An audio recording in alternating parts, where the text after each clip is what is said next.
I am Biju Viswanath. I am a filmmaker from India. I am a director, cinematographer, and editor. I've been making films for the last 20 years. I started as a cinematographer and then I became a director, and I was doing feature films. And in between, whenever I get time, I used to do a lot of short films. But basically, I'm a feature filmmaker. I did my first feature film in 2001, which was premiered in Locarno Film Festival. It was called Deja Vu. So I'm from India, but I would like to do more of international films. So after making few films in India, I decided to try to do more international films rather than, as you know, the song and dance kind of movies which we usually do in India. My tastes were slightly different, so I prefer to take the road less traveled maybe. So that's how it all started, and now I have a production base in Florence with one of my colleagues, Betsy Burke, and we are planning few feature film projects. And right now I am in India. I completed my recent Indian feature film. It's called Orange Candy. It's in a South Indian language, so it's ready for release.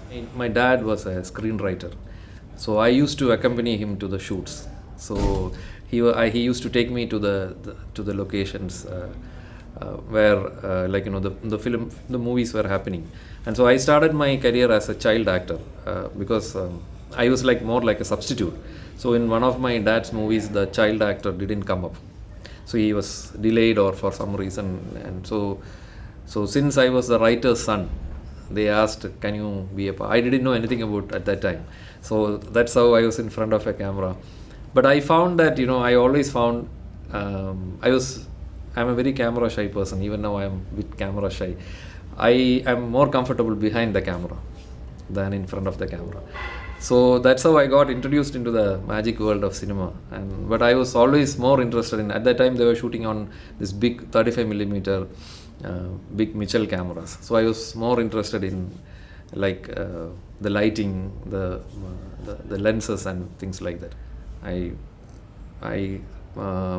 learned it by myself, of course, by watching a lot of movies.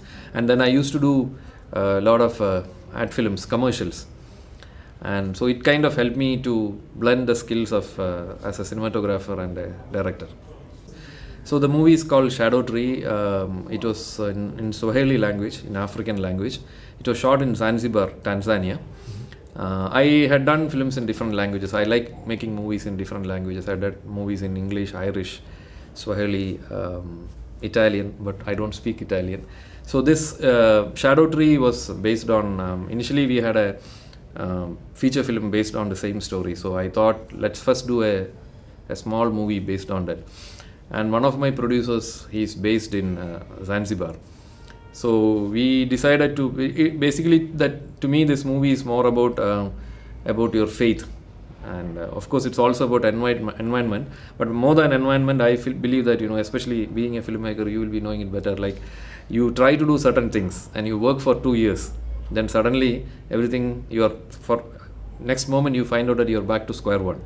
Everything is gone. Whatever you work for 2 years, suddenly you work for a big project, hoping that it will happen, it will take off. It won't take off. For some reason, you're back to square one again. So that's life. And then, but that doesn't mean that you can cry, or you can be angry with your fate or destiny or whatever it is. As a human being, I believe that you can only try to do it again. You have to keep doing. So I try to tell this idea I believe that film should be simpler. And over the career, over the 20 years of filmmaking, I found out that making simpler films are always difficult. When you try to tell simple stories, it's always very difficult. So this movie has only one boy and a fish. So he wants to find some fresh water for the fish. So as we all know, especially in coming from India, and we share a lot of similar problems in Africa. One is pure drinking water for common, average people. It's becoming very difficult. So when I was looking for the locations, I saw a lady carrying, it's actually a cesspool. It's like garbage water. And I thought they are taking it for their garden. They said no, they will filter it and they're drinking it, which is shocking, unbelievable. How can people survive on that? Which as a human being, I felt really bad about it. But I cannot do anything. I don't have the money to go and clean that place, or I don't. So as a filmmaker, what can you do? I can only make a film to make more people aware of that, such a scenario exists. So that was the one of the reasons why I made that film. I think this idea of having this freshwater problem should be told to the people, but not in a very didactic way, not like spoon feeding, but on a subtler way. I believe that filmmaking is not about telling messages, but at least it should make you think. And at the end of the day, I believe that maybe my life had taken to me a point where I believe that life should be there should be hope always, no matter in what scenario you are. Hope propels you.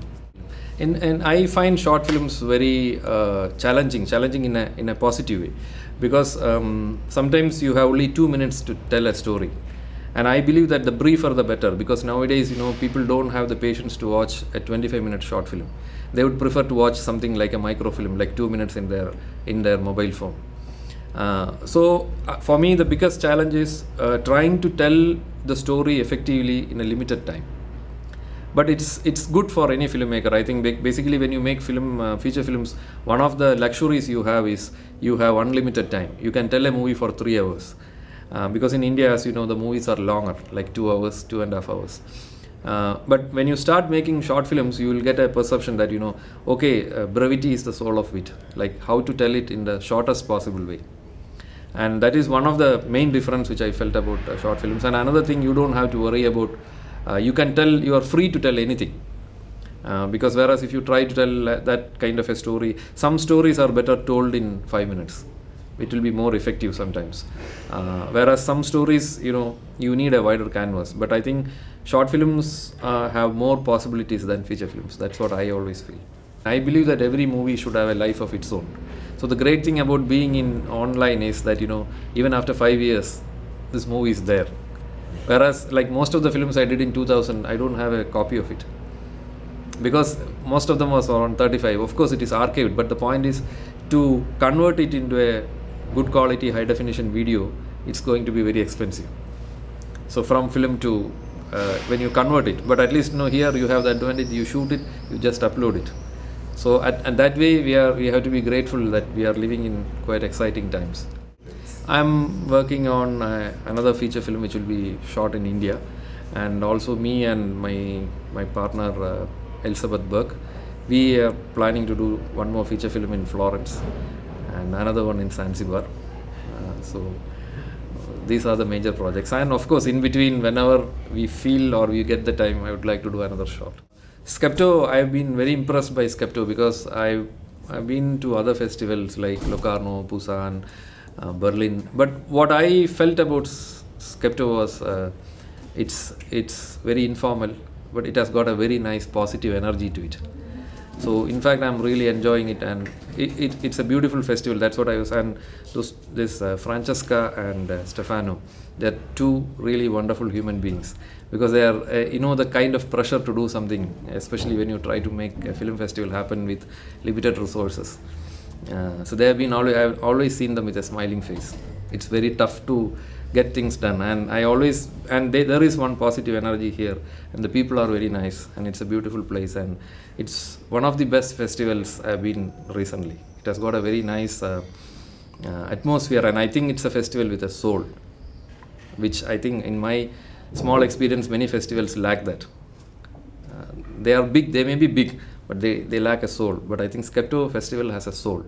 I think it is like there is a saying in India, like one guy was complaining about I'll tell us, it's an anecdote. It's like he's telling his master, he's a teacher and a disciple, he's telling there is so much of they are standing in a seashore and they are seeing so many people who are drunk, and then he says, so much of unwanted content, so much of unwanted things are here, how do I find the best? Then what he does is he took a handful of sugar and just threw it on the sand, and then he said, see, if you are an ant, you won't find the sand, you will find the sugar. It's about you train your mind. If you want good things, of course there is a lot of things. In one way it is bad, but another thing is good content or something with passion, something with a soul always will stand out.